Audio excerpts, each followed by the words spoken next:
Hello, everybody. Kevin, Catherine, Jill is not going to be with us, and Ran is not going to be with us. So it's just us. Um, okay, why don't we do the first section of the form? We'll do it a couple of times. I'll lead the first one. Catherine, you can lead the second one just to warm up a little bit, and then we'll get into it again.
Tried a different timing on that move. It didn't work. Okay, Catherine.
So, Catherine, because everybody else is not here today, you're essentially going to get a private lesson.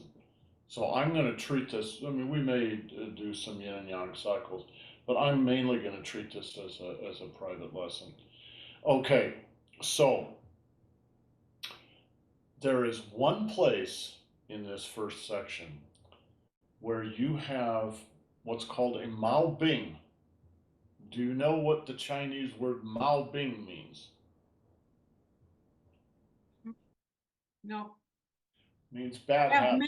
I have many places where I don't feel at ease. That will go on for years, trust me. Okay. It's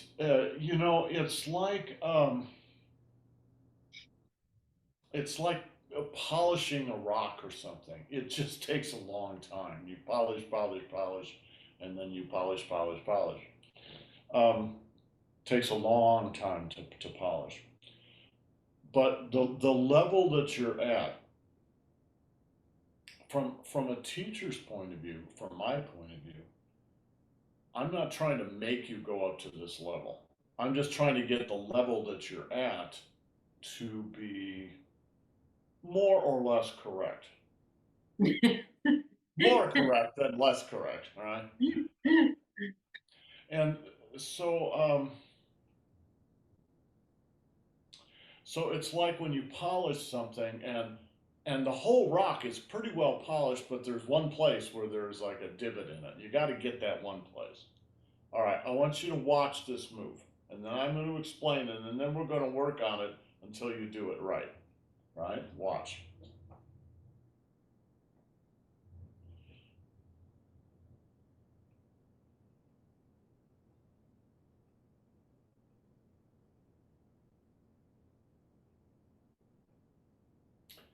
That's actually two separate moves. If you just make it one move, you're sort of skipping over some of the basic structure in the move. So you have a habit of doing this,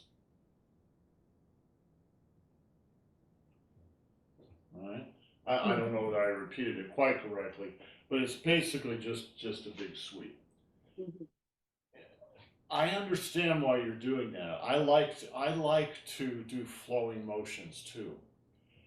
And if you get this correctly, you can polish it up into kind of a flowing movement, but it still has two parts.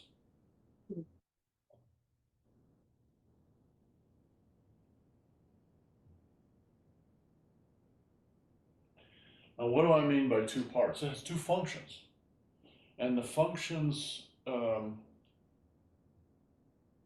express themselves both in the hands and in the feet.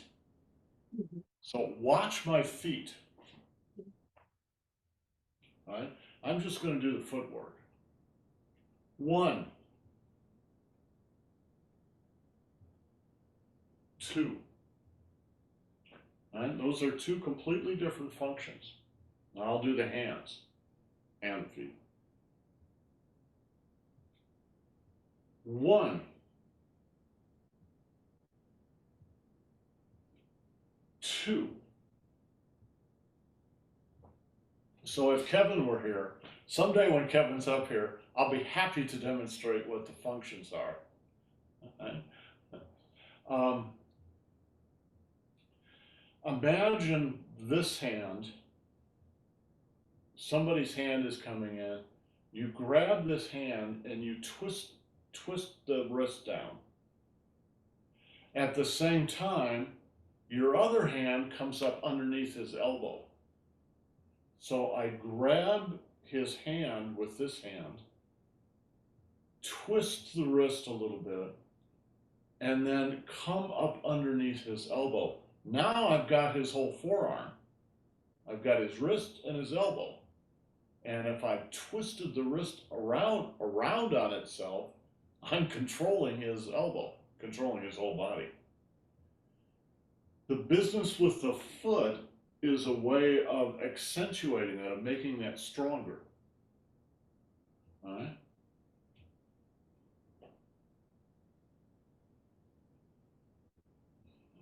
Pong. All right. What energy is this, Kevin? Lu. What energy is this? So you're doing two energies at the same time. One on the right side of the body, and one on the left side of the body. Now, it happens to work really beautifully together because this side of the body is lowering, and in order to do that, you have to raise the other side of the body anyway, because if you don't, the whole thing just collapses. All right? So you could do this move without even doing the turn.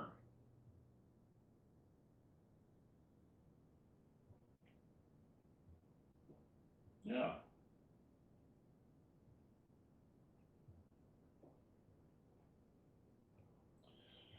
It's really one move.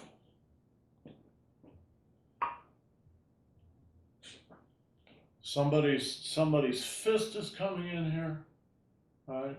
You grab it, you pull it down across the body. That's very easy to do because the guy's arm is coming in anyway. It's already moving in this direction. So all you have to do is use your own weight. You don't even have to use any muscle. You just use your own weight and you can drag it down. If somebody tries to control my arm by grabbing my shoulder, he's going to have a hard time. Because the arm is a lever. And when you grab the lever really close to the fulcrum, you're not going to have much control over it. But if you grab the lever out at the end of the lever, now you've got a lot of control. So I'm going to grab his lever out at the end. It's really easy to bring it down because you continue in the direction he's already going. You use his own momentum against him. All right? Easy. Easy. Well, as long as you've already brought it all the way down here, now you can just come right up underneath his elbow. Right? Now you control his arm. All right? That's the first move. And as I said before, you can make that move stronger by adding a little footwork in on top of it.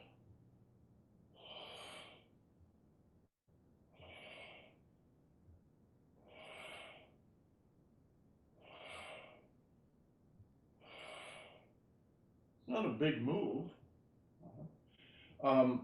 They actually exaggerate it a little bit when you do the form because it becomes part of the turn. It becomes half the turn, and then here's the other half of the turn, and then you can step up. All right? 1, 2, step up. 1, 2, step up. And just by chance, what you're doing with the step is shifting your weight in order to accomplish the two functions that you want to accomplish. Right? If the guy's fist is coming in like this, I'm going to want to grab it and then use my own weight shift to help bring it down. Very simple. If I was already back here and I tried to grab it, I've got nowhere to go now. It's not that you can't do it, you can, but it's more difficult. So when he starts to punch, I move toward him. Just so, as his punch comes in, I can move back. And you think, well, gee, that's not very far. Well, it's a couple of feet. Right? That's enough. Boom.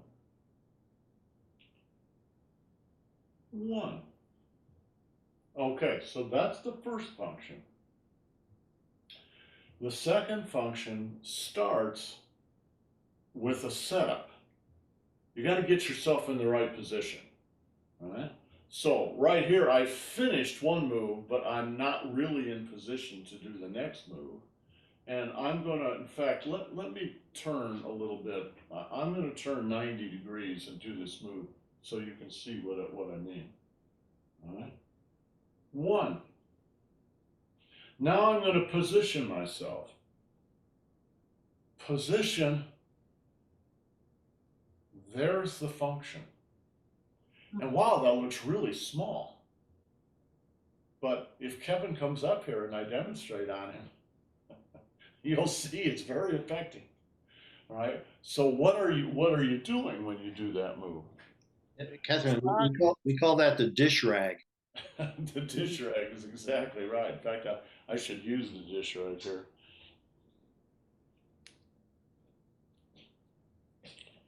All right. This is the guy's forearm. All right.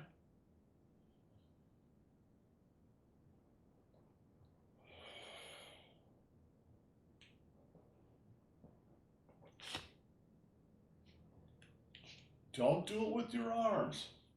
You do it with your legs and your waist. Watch this.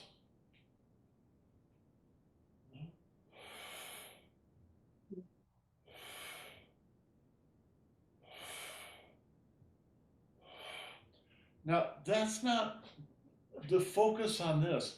That's not really some weird mystical martial arts thing.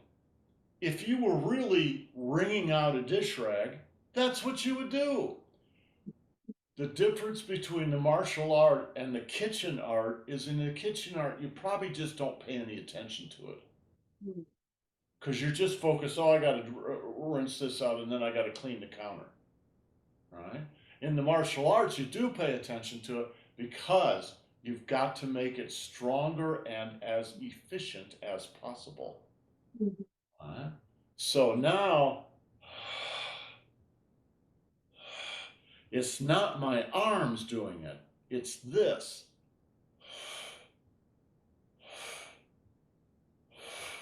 And although my arms are very strong, they're not nearly as strong as my body. That's the second function.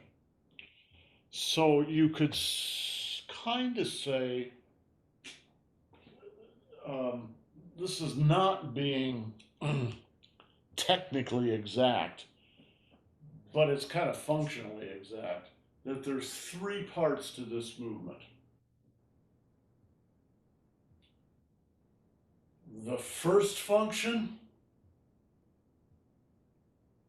positioning. The second function, right? And that's actually just the first half of the second function. But we call it the second function. So there are three parts again. Function, position, function.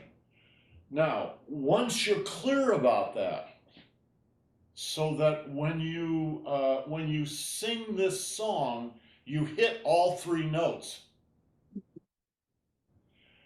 then you can sing the notes the way you want to, because you're an individual artist. But you still want all three notes in there. You can be very gentle with it. You could be very flowing with it.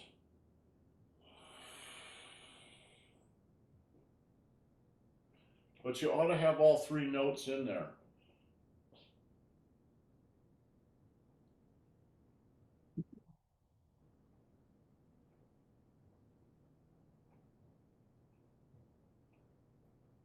One, two, three. It's kind of like a chord. It's a three-note chord. Okay, so we need to practice the parts of this so you get comfortable with it. which is really good to do anyway, because all the parts of this movement show up in other places. All right? So, one, one, one, one, one, one,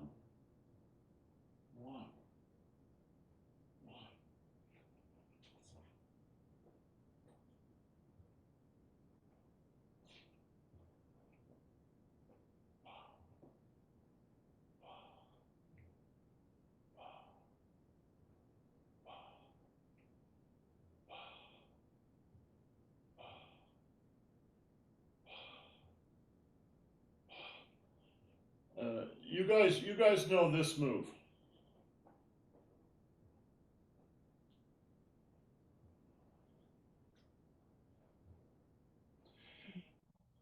The first private lesson I ever had with Master Zhang, we worked on that move.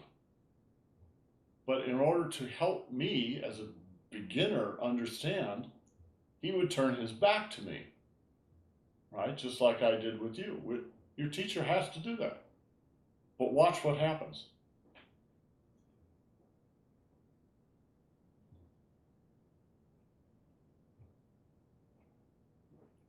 You can't see what's going on. So he would do that over and over and over, and I would run around him, right, in every direction to try and see what he was doing. He didn't speak any English. Back then, he really didn't speak any English. I didn't speak any Chinese. So he could not explain the function of the movements. It just had to be, I just had to copy him visually.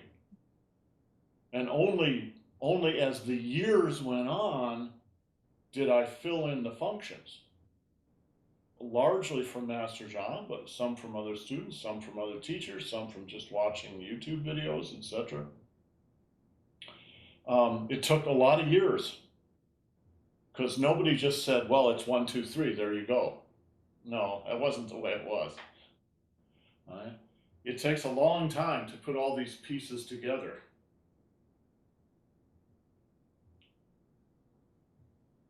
One. Watch.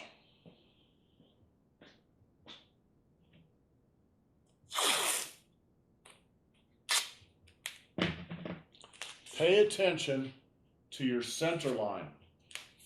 Watch.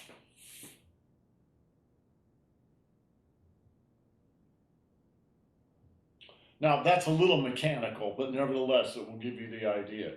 You're actually using your center line. What does this is not your arm. It's your center line. Meaning it's the mass of your body. All right? So you want to play off that center line. If you're going to catch someone's fist coming in, it's of advantage to you to catch it on the side of the center line from which they are punching. So he's punching from over here. I want to catch it on this side. I prefer that. Doesn't always happen that way, but I prefer that. So you actually turn toward it a little bit and catch it. Why do you want to catch it on that side? Because it allows you to move more. All right?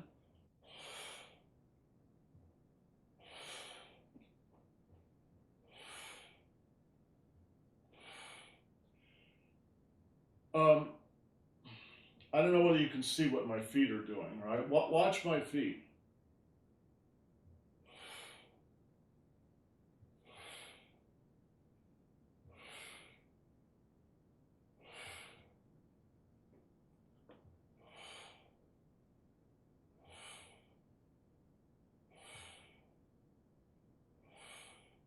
So I'm going from the shoulder to the hip.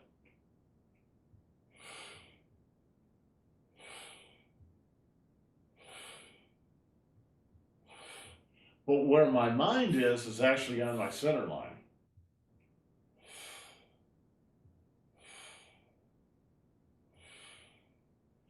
And watch the root of the center line. Where's the root of the center line? The bottom of that foot. Now watch. Where's the root of the center line? The bottom of this foot.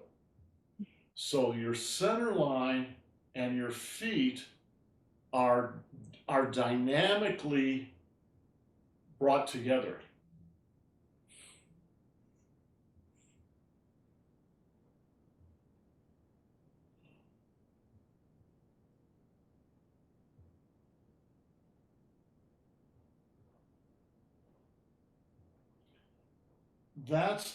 That connection between your center line and your feet is the most powerful thing in your body, because it's going to move your weight, right? And weight times acceleration, mass times acceleration is force, right? You're moving from here to here. Well, that's not a big move. No, it's not, but it can be made very powerful, right? It's just like hitting a baseball.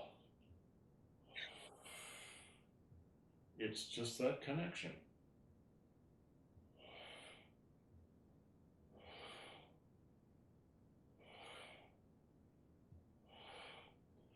Now, one of the things that we're supposed to be working on, if the whole class ever shows up again, are the yin and yang cycles. This movement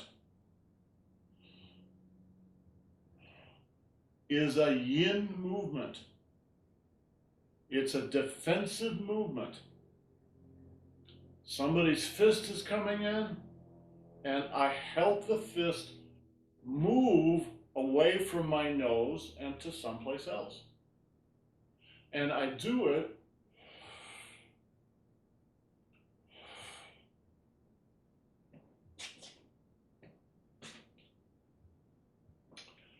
one of the ways that people talk about the body in Tai Chi is as a ball, right? I don't mean a ball in my stomach. I mean I'm a ball, just like this. And when a force comes in, when somebody's fist comes in, what you do is train yourself, instead of just taking the lump like that, you train yourself to catch it and turn the ball. And therefore, nobody can really hurt you, because all they're doing is spinning the ball. That takes a lot of training, but that's the idea. Now, watch what we're just doing.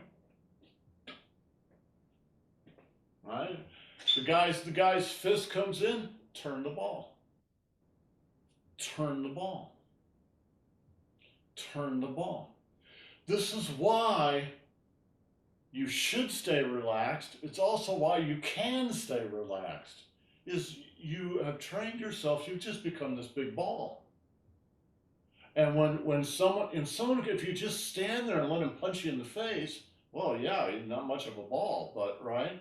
If instead of that, right, you avoid the fist and then just turn the ball, right? Now the guy's just turning your ball.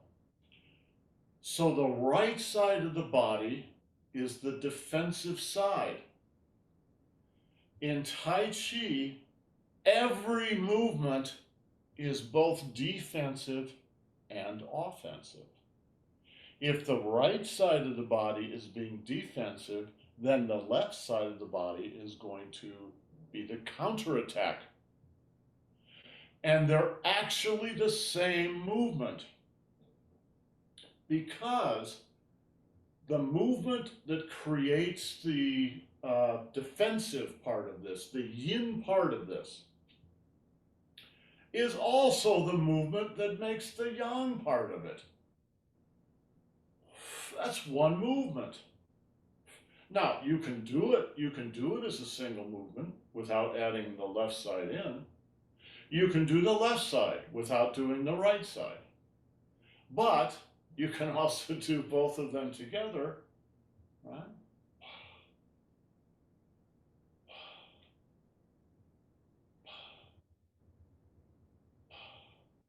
Because what's doing it is this.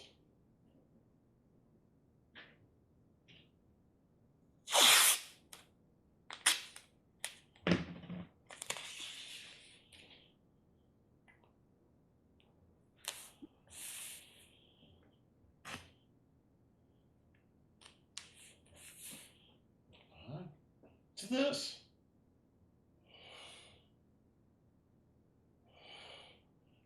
My arms in a way hardly even matter. This is what turns the ball. But this arm guides and this arm counterattacks. But they're both doing the movement off of this shift, this simple shift.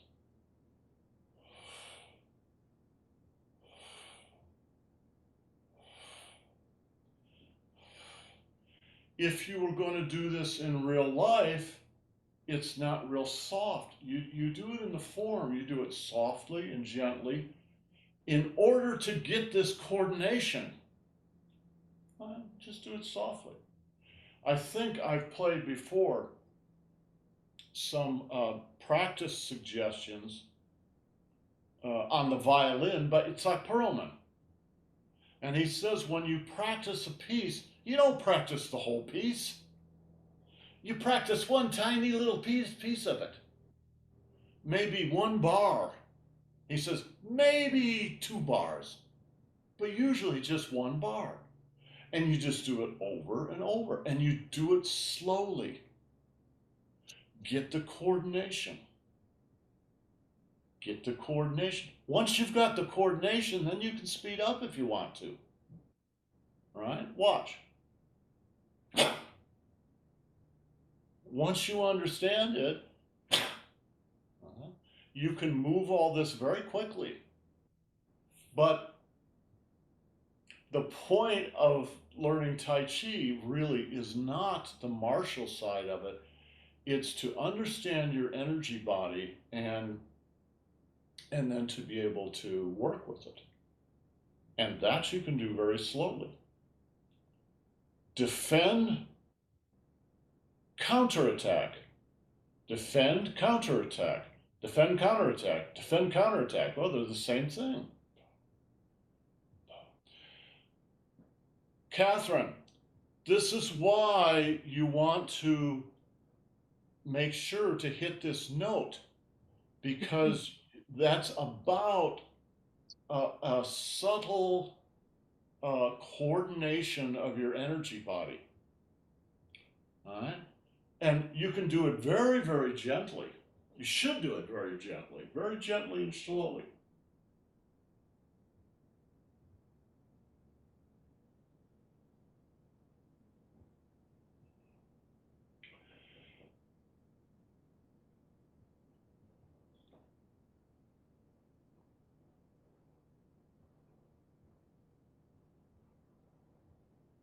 Okay, I'm going to say 2 more things and then we're going to run out of time. We'll have to finish this next week. Most Tai Chi is what they call park Tai Chi. Park Tai Chi is the kind of Tai Chi you learn out in the city park. You will never hear about this stuff in park Tai Chi, right, Kevin? You just won't hear it. And so it just skips over all this stuff. But the problem with that is it's not really Tai Chi. It just looks a little bit like Tai Chi from the outside, but it's not really Tai Chi, because Tai Chi means that you're paying attention to the yin and yang cycles. That's what Tai Chi, the word itself, means. Right? It means yin and yang.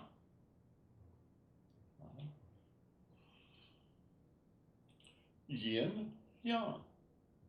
Yin, yang. Yin, yang. Okay, next thing. Let me get more tape. I'm going to start investing in these tape companies because I'm using so much of their tape. I might as well get a feedback.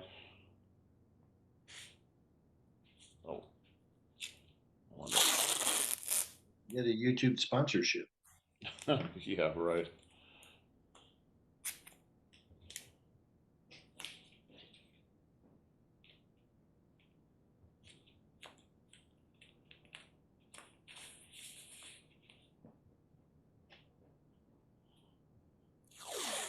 Sorry, I'm a little cynical about YouTube.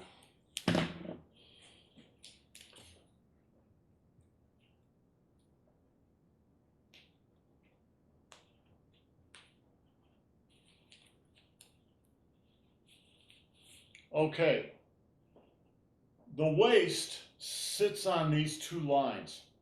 These lines define the hip joints. So you cannot really move your hips, or excuse me, you cannot really move your dantian and your daimai unless you use your hip joints. Now, here's what most people do. They do it wrong. They don't use their hip joints in here. They use their hip joints out here, which are not actually hip joints anyway. You just have your mind in the wrong place. The thing is, you don't know your mind's in the wrong place, and it may stay there for 10 years until your teacher goes, well, you're doing it wrong. Well, what do you mean you're doing it wrong? Well, your mind is on your quote unquote outer cosmetic hips rather than your inner actual hip joints. What it means when you have your mind out here, it's really in your buttocks, right? Is your hip joints will be stiff. They'll be they call it having raised joints, all right? Your joints will be kind of stiff and you'll just go like this, right? But that's not what you want. What you want is these joints to flex. You want them to be very flexible. Now when you move, oh, okay, now it's more like a tiger. Right? When you're going to drop this down, where are you going to drop it? You want to drop it into the hip joint. And then from the hip joint down the leg into the ground. Right? But if your hip joints are locked, like they're raised like this, now when you try to lower the dantian, it doesn't lower anywhere because this is locked up. Instead, you want to flex it. Flex. Watch my knees.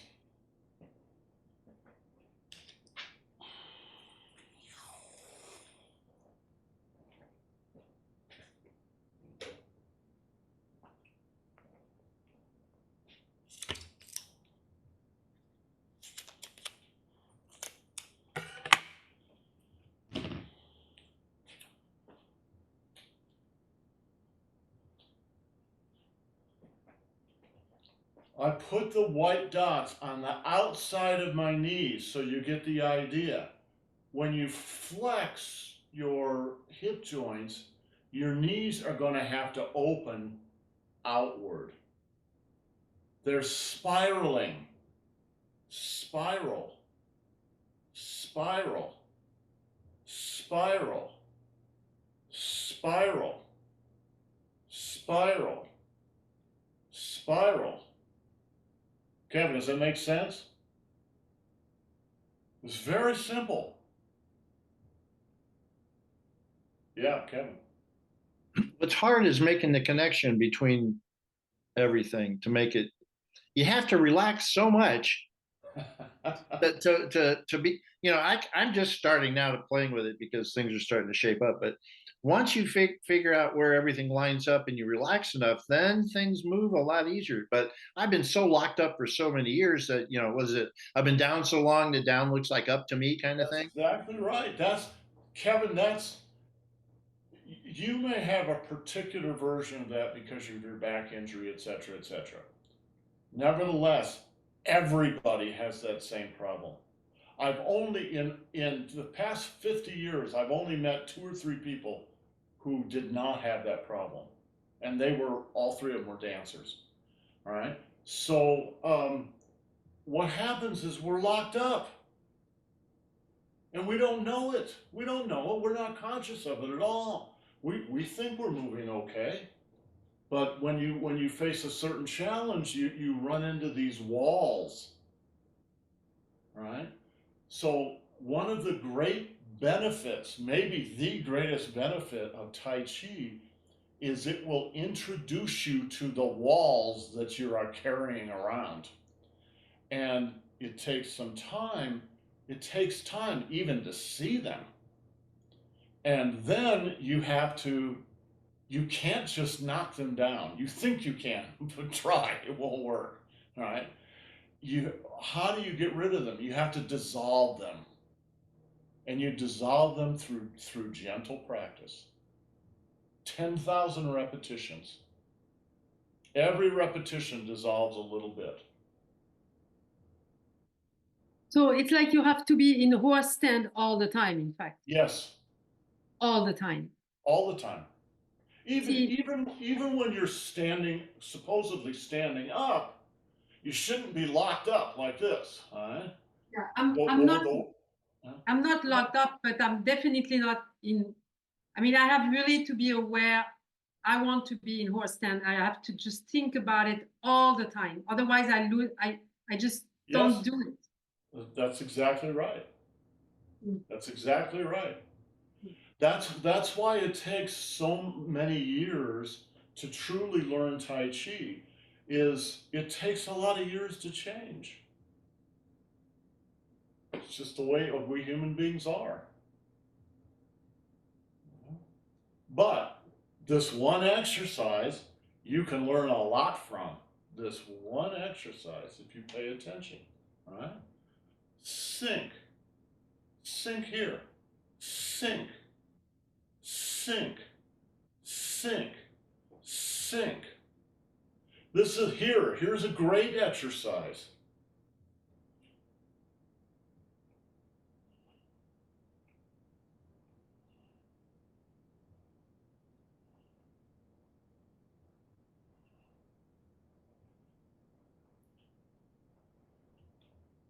Anyway, when you do this move, all right?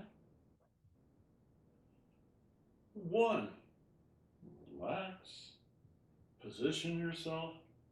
2, watch this. 2, 2, 2. The whole thing inside is turning. Why do you have to sink here? So you can turn your dantian.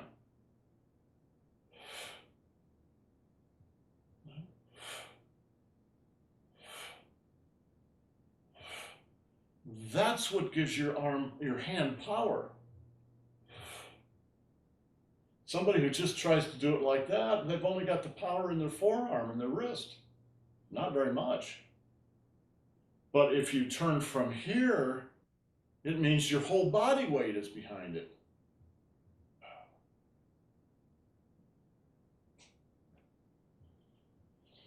Okay. Thank you, guys. Work on it this week. Thank you. Great. Good. We'll catch it next week. All right. Ciao. Thank you very much.